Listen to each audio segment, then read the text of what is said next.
Hello and welcome to your weekly dispatch, where we'll give you a rundown of news stories of national, regional, and international significance.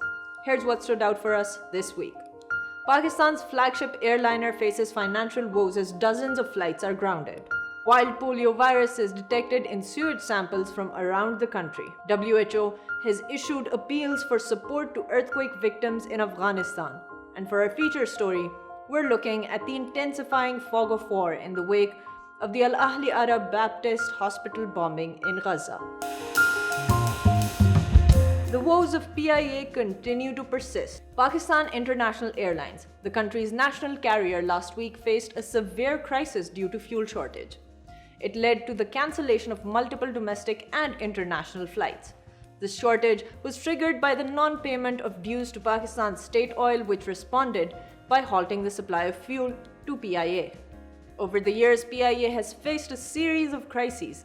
Its financial troubles are underscored by its accumulated debt of 743 billion rupees, which is more than 5 times the value of its assets. Just a couple of months ago, the Federal Board of Revenue froze PIA's bank accounts due to a dispute over unpaid excise tax amounting to rupees 8 billion. In the first 3 months of 2023, PIA reported losses of 38 billion rupees, with a significant portion of its expenses going towards debt servicing. The challenges faced by PIA are made further complicated by the adverse impact of the COVID-19 pandemic on the aviation sector, including on PIA.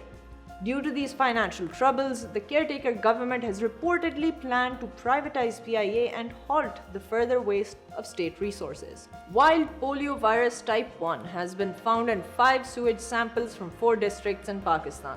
The Pakistan Polio Laboratory at the National Institute of Health confirmed the virus is present in 2 samples collected from Karachi and 1 sample each from Rawalpindi, Chaman, and Peshawar. Genetic sequencing revealed that all isolated viruses belong to the YB3A poliovirus cluster circulating in Afghanistan. Pakistan has reported 43 positive environmental samples this year, raising concerns about the country's efficient surveillance network. The presence of the virus in the environment increases the risk of lifelong paralysis in children, necessitating high vaccination rates.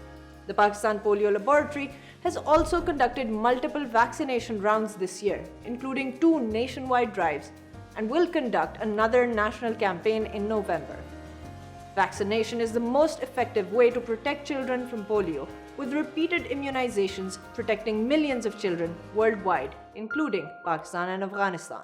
And speaking of, the World Health Organization in Afghanistan has issued an appeal for Afghanistan's earthquake response.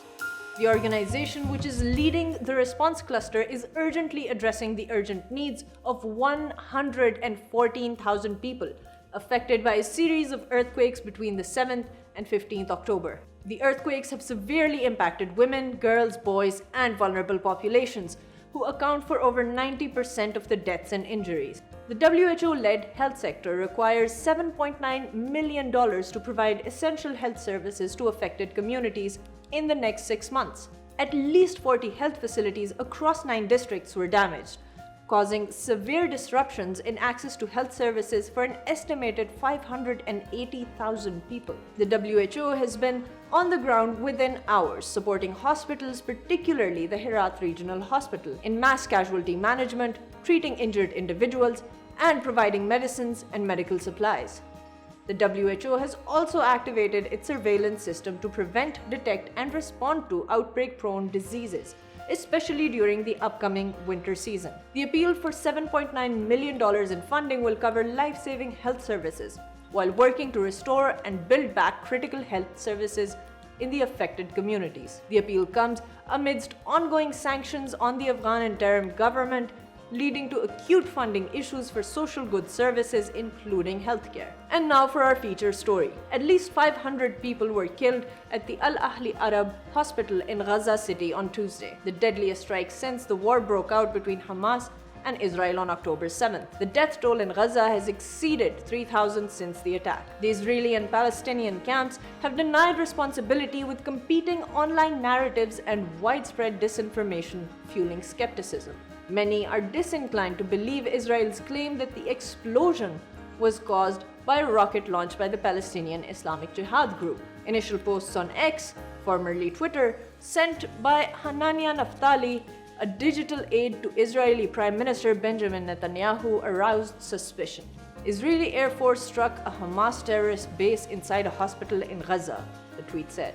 However, Naftali apologized for sharing a Reuters report later that falsely stated Israel struck the hospital. The Israeli army later published a post blaming the strike on a misfired missile launched by PIA, but it transpired that the post had been edited. Eric Toller, a journalist on the visual investigations team at the New York Times, disputed the accuracy of the footage, noting that the timestamp indicated had been recorded 40 minutes after the explosion at al-Ahli Arab Baptist Hospital. The World Health Organization pointed out that there had been over 51 attacks on healthcare facilities in Gaza since the start of the conflict on October 7th, with 15 healthcare workers killed and 27 injured. Yet the Israeli government denies ever targeting hospitals as a matter of policy. A video of the hospital blast in Gaza has been widely circulated. Israeli analyst David Lisovtsev argues that the explosion was a surface explosion, not an air bomb, and that the rocket failure was a tragedy Hamas had brought on the people of Gaza. An image of the hospital's burnt-out parking lot, circulated by an analyst of the US Center for Naval Analyses with no crater visible, suggests that an airstrike is less likely than a rocket failure causing an explosion and fuel fire. Later published pictures show a crater of about 1 meter long in the parking lot of the hospital. The crater coincides with impact from drone missiles used by Israel in the past. Skepticism is also fueled by the Israeli government and army's disinformation approach since the death of Al Jazeera's journalist Shireen Abu Akleh. The Israeli government initially denied any role in her death. After multiple independent investigations confirmed that only an Israeli soldier could have killed her, the government conceded that she likely died from an Israeli shot. A UN-mandated investigative body has reported that Israeli forces used lethal force without justification when they shot and killed the journalist, violating her right to life. This incident is one of many where competing narratives and statements have caused confusion around events and the determining responsibility of actions that can amount to grave war crimes if intentionally perpetrated. I'm Hajra Asif Khan, and this was your Weekly Dispatch.